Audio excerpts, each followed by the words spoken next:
Related to introduction, I have to say that this project is being done under the umbrella of CC Waters, and the pilot area, which I will try to describe the results, is Pek River catchment area with two alluvial water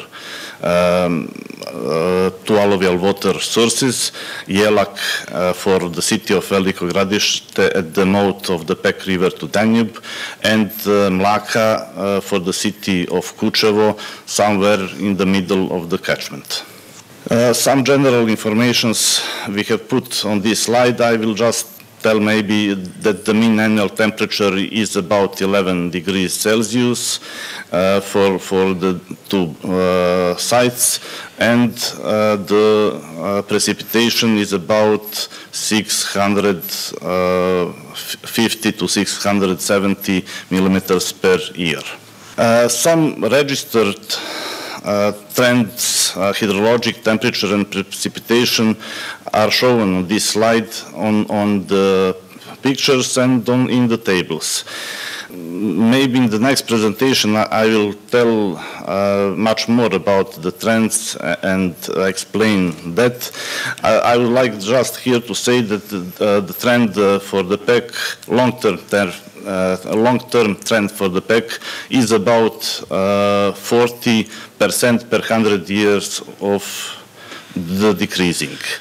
Relating to temperature, we have some temperature increasing, but not above the average for Serbia. And related to precipitation, we have on the annual level some decreasing of precipitation. Methodology regarding or needed steps which was needed to be done for this paper and this presentation are the following. The first one, we have to calibrate hydrodynamic groundwater model. Of course, we have to have climate data for the future period.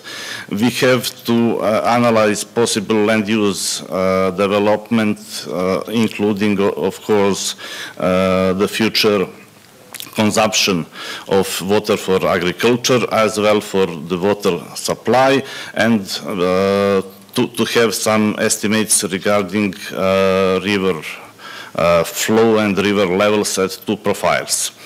After that, we select the relevant period. It's one average year and one low year in the near past and in the future periods. After that, of course, to define and to estimate upland boundary conditions for the meritory situations, and as the criterion for the groundwater levels, in all cases we took that one fixed level is at the groundwater. After have calculations for all relevant cases, we compare the results past versus future, and of course discussions regarding all results. Regarding the methodology, more have to be said that for having a relevant comparison, assumption is that just the following will change in the future relative to the present: temperature and precipitation, upstream water demand for drinking water supply and irrigation, evapotranspiration, and river and upland boundary conditions. As was said from Professor Stevanovic, A1B scenario was used. We can't say, we don't have time to say many things relating to calculations, just a few informations. HAD models, hydrodynamic models were developed in NodeFlow, and some calibration results are shown on these two pictures, diagrams. Related to calculation of the Pek River water levels, we have to say the following. The change in water use for irrigation and water supply was examined under three options: optimistic, moderate, and pessimistic. The water balance was not assessed using the conventional hydrologic method. Instead, the multiply nonlinear correlation method was used, as the dependency of discharge on temperature and precipitation, with corrections for additional water demand and possibly additional evapotranspiration. The additional evapotranspiration was also looked into under three options too. Following discharge calculation, the river boundary condition for the HD model was determined based on the established correlation between river discharge and water level via a large number of recorded data points. Results for alluvial water source capacity. Table 2 shows alluvial water source annual average capacity for the period addressed. For the near past, it was period 1962 to 1990, and for the future, we have two periods, 2021 to 2050 and 2071 to 2100. Minimum and maximum values are given for 1 year between 30 years. In table 3 shows the alluvial capacity on a monthly basis during the most critical year in the period addressed. The first two tables are results related to Jelak water source, and these two tables are results related to Mlaka alluvial water source. When the results derived for the two alluvial water sources are compared, it is apparent that Mlaka is more sensitive than Jelak to climate change. The explanation could be that this may be sought in the lower permeability of Mlaka, as well as the proximity of the Danube River to Jelak.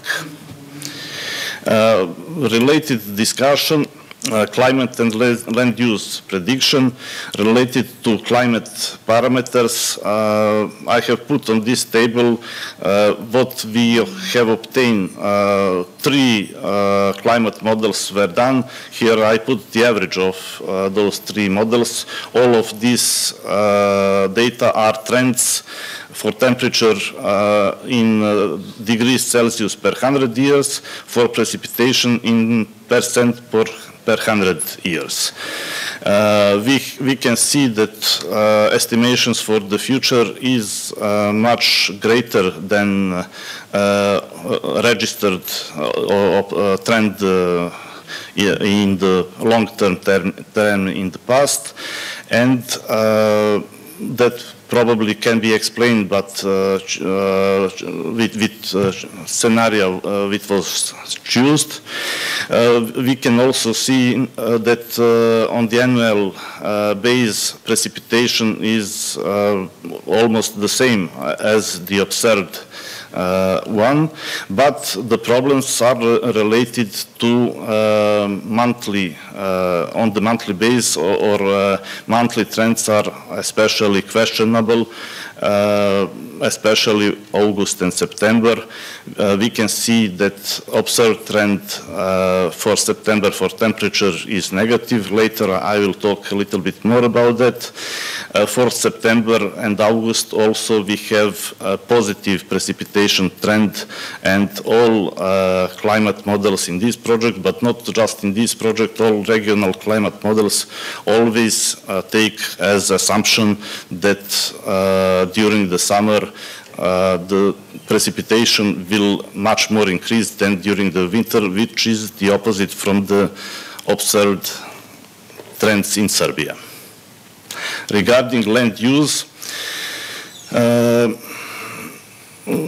assumption that land use will not change significantly in the future, since no significant trend have been recorded,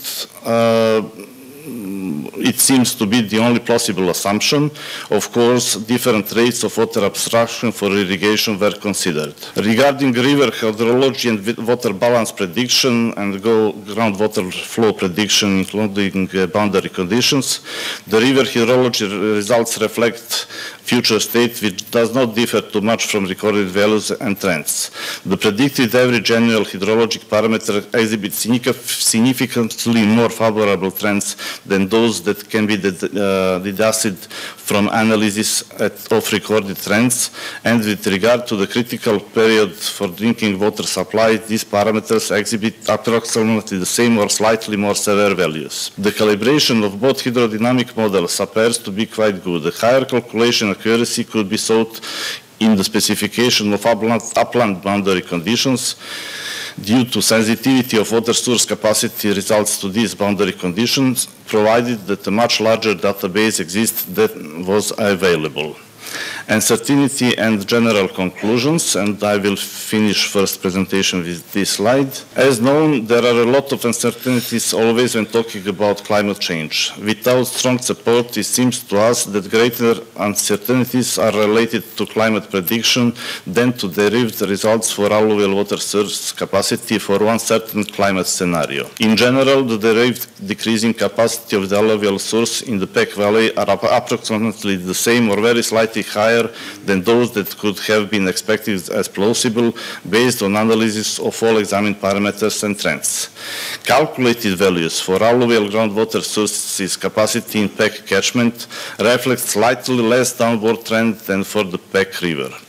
To contribute to a better understanding of climate change in Southeast Europe, we can say that within Serbia, climate change has to date had the greatest impact and resulted in the most distinct recorded downward precipitation and river discharge trend in eastern Serbia, which I will talk in the next presentation. Thank you for your attention. Thank you.